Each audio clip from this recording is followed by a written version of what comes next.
Middle of the pack is fine for me. 16, 15, 14, around that area.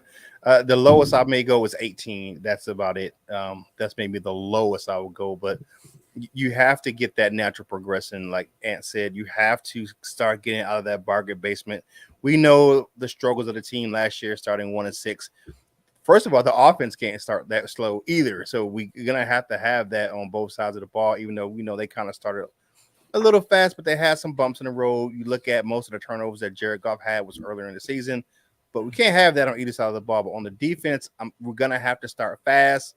We're going to be playing some big opponents, you know what I'm saying, start out the season, especially with Kansas City.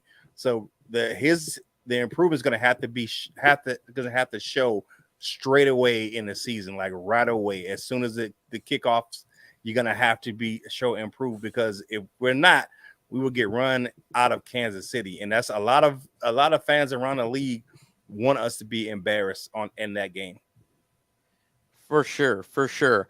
Saying here, Weston Lyons says the other day, showing the D improved so much in the last 10 games, we could have been so much higher. I wonder what the defense was ranked from the last 10 games. I can't do game by game. That'd be interesting. I'm pretty sure it was high in the teens. It was in the teens, yeah. It was pretty high. I think weeks 9 through 15. I think they had an article on Pride of Detroit saying that they were in the top 10 through weeks 9 through 15. So that has to put them in the teens for that second part of the season, except for the Christmas Eve game, which I was at. That was the worst game. I drove 2.5 hours for this crap, but that was terrible. But I harp on that, man. But it was just so disheartening to see that game in Charlotte last year. I was like, man, it's like they didn't even show up the first half. I mean, like the score got to where it was in the second half, but the Panthers put up a record number of yards rushing and total for that game. Hashtag FGB, good day, gentlemen. Very exciting time for us Lions fans. I want each one of you to play general manager and add one additional available player in each offense and defense. Love our Lions. $20 super chat, but Mike McCall, huge out there, Mike McCall. Great name, by the way. You are a real one. If you could get one additional player, who would it be?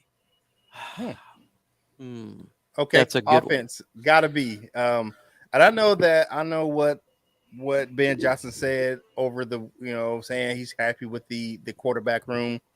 I'm going Teddy Two Gloves. I gotta get some experience in that backup quarterback room. Nate Sudfeld has thrown 37 career passes, and he's only a year younger than Teddy Bridgewater. He's 29, Bridgewater's 30.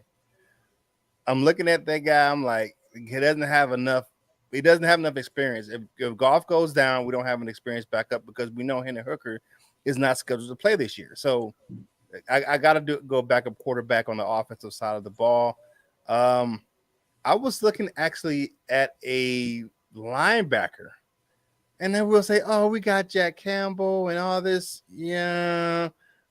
I was looking at the guy that would play his last year in Atlanta. And I was looking at this young fella, and I was like, the guy was like one of the top guys in the league in tackles. I'm going to pull his name up right now. And I was like, okay, I'm looking at this guy. Maybe he may be a guy. His name was Rashawn Evans that played. He's only 27 years old, playing in Atlanta last year. Maybe a guy we could take a look at it. We can get him on a decent contract.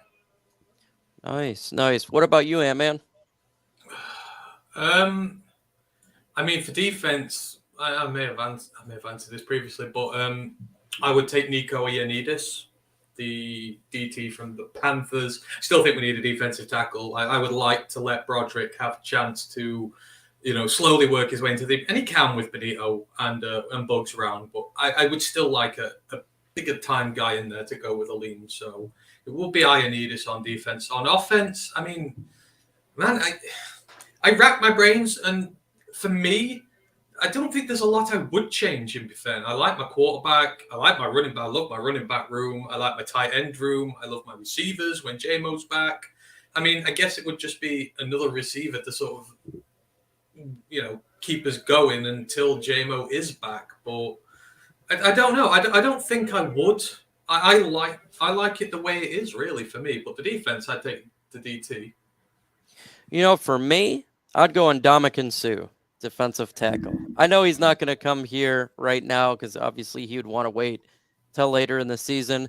But I'd like to have the enforcer back. I know he's not what it used to be, but we do need a speed lineman. And situationally, I think he would be pretty good still. It's a situation on third down and bring him in. And I think that would be really nice to have that defense, have him back in there. So that would be really, really cool. Hashtag FGB, which kicker do you guys think has the best chance to be our kicker? I'm still going with Riley Patterson. I think that since they traded for him, that he's probably their guy. That's what I'm going to go with. What about you, Ant-Man? Oh, 100%. I want it to be Romo Cop. He is the only one I want to win that job. And from what I've heard, he looks the best kicker out of them all so far. Apparently, he's lacing them in from 60 yards with accuracy, length, precision. But most importantly, apparently the technique is flawless that he's using. Now, he's got to do it from a bit shorter in, but, we had Prater for years who was inconsistent at short and sent in the big ones, so I don't mind. I want Romo Cop all the way. What about you there? Man, you got to go with the Romo leg, man. You got to go with Romo Cop, man. The future, like I said, the future is now. You got to put that guy out there. If he's making them from 60 and the other two guys can't make it from 49 in, you gotta have that. You gotta have that guy. If he's doing that stuff, man, he's got. And then Dan Campbell was looking at this thing like, still an open competition. And what we heard from Jeremy yesterday was the fact that it's right now. It's up in the air. It's anybody's game. How is Vaitai looking? Is he really up to making it back from back surgery to supplement the top-notch offensive line? I think so, because just because he had back surgery doesn't mean it was a fusion or something like that. It could have been something that's repairable and that you can come back from. And he did some snaps today. He wasn't just on the sideline. He was actually participating. So I do think so, Ant. I think he's a tough SOB. I mean, remember when he first came here, everyone was skeptical that he could play for us because of all the injuries he'd had at Philly and got injured in training camp his first year here, and everyone's like, oh my God, we've just wasted 50 million on this guy. But before he got hurt, it was like, we can't lose him. We can't afford to lose him. He's always seemed to fight his way back. And I loved listening to his interview, the whole contemplating retirement thing. And if he's sat there and really thought about it, and, he's not going to come back if he thinks his back is screwed and that he could cause himself permanent damage in the long run. I think he would only come back out of respect for this team, his coach, if he can give 100% and be the guy that he was before. I think anything less, he would have retired or quit. So I 100% believe that he can be back. It will take time, just getting the confidence, just getting the belief in himself, just making sure the back does hold up. But I want him in there more than anything. If for anything, it's him and Penny. When they work together, they are elite together. The pair of them are in lockstep. They work in sync. Penny has said how much of an influence he's been on his career so far. So I think he can. I don't think he'd have come back otherwise. What about you there, Kurt? I think he's going to be. I think he's going to be able to come back. And like you said, when you put him with Sewell out there on the right side, man, that's a very dangerous duo. I like how they getting down out there on the right side if they're together. And we did sign Graham Glasgow in the offseason, so that battle is going to be going on, and then going on with Kobe Swordsdal. So yeah, but I think it's Big V's position to lose, and I think that he will do everything he needs to do to get back on the field. Yeah, for sure. I totally agree that it is Big V's position to lose. You have like 8 player classes. Well, I keep seeing Mike is 4 eyes, so I had to change it up a little bit. What Okay. numbers do you see Paschal putting up this year, Ant-Man? Paschal? Ooh, that's interesting. it's hard to project any of that edge room because, as Kurt put earlier, it's loaded. I mean, it's loaded from the top down. You've got Hutch and Houston. You've got Kamish and Paschal. And then if that's not enough, you've got Charles Harris and Romeo Okwara. So it's... How much do I think he could get compared to how much he might get just because of playing time? Put me down for about a half dozen sacks. I think he's capable of that.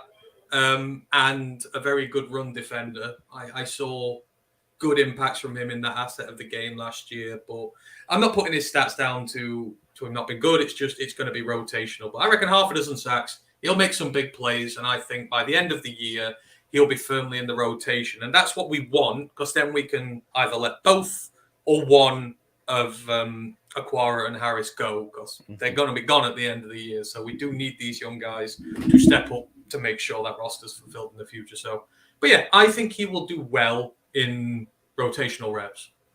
Yeah. Now, Curtis Steele. Go ahead, Kurt. Go ahead. I was going to say about the same. 6 reps. I mean, about 6 sacks, 6.5, maybe 7. Topping out at about 7, maybe 6.5, 7. But I'm loving what he did, and he was hurt, some of the season last year, so he's going to be fully healthy. And with the NASCAR package, you're looking at what the guys they can bring in. You don't know who's coming from anywhere, so I'm loving that. Once that it's going to be some quarterbacks that's going to have some slow singing and some flower bringing this year with that defensive pass rush. I just lined 2 NASCAR packages up on either side. Send all 6. Yeah. Yes. Send them all. Yes. 100%. Great question here from Mr. 313. Who is starting at safety? Kirby Joseph or Tracy Walker? Curtis Steele? Both. Tracy Walker is going to play this strong safety, and Kirby Joseph is going to play the free safety. So Tracy Walker at strong safety, and you're going to have the Kirby Joseph at free. Ant-Man, should the Lions leave JMO's suspension alone? I think we're going to find out a lot more about this gambling thing coming up. I feel like there's a tale to be told beforehand. At the minute, no, leave it alone. If you don't know, if you've not got the evidence to overturn it, the NFL are not going to admit to a mistake like not, enforcing the rules hard enough. They simply don't take accountability that way. But if a big enough storm emerges from this and all of a sudden lots of players are getting implicated, which they've said has been the case, agents have been getting told by players that have been doing it, then maybe we'll see a right. Anyone who's been done, clean slate, but from now on, it's enforced. So right now, no, but down the line before the season starts, I wouldn't be surprised if that situation changed. What do you think about that? It's something's going on, because you look at the article posted yesterday by The Athletic. They had a survey, and a lot of players from this survey had no idea about the rule that Jameson Williams was suspended under. So you look at that, and then you look at what's going on in Indy right now. We're talking about that guy maybe get banned for life. Perfect.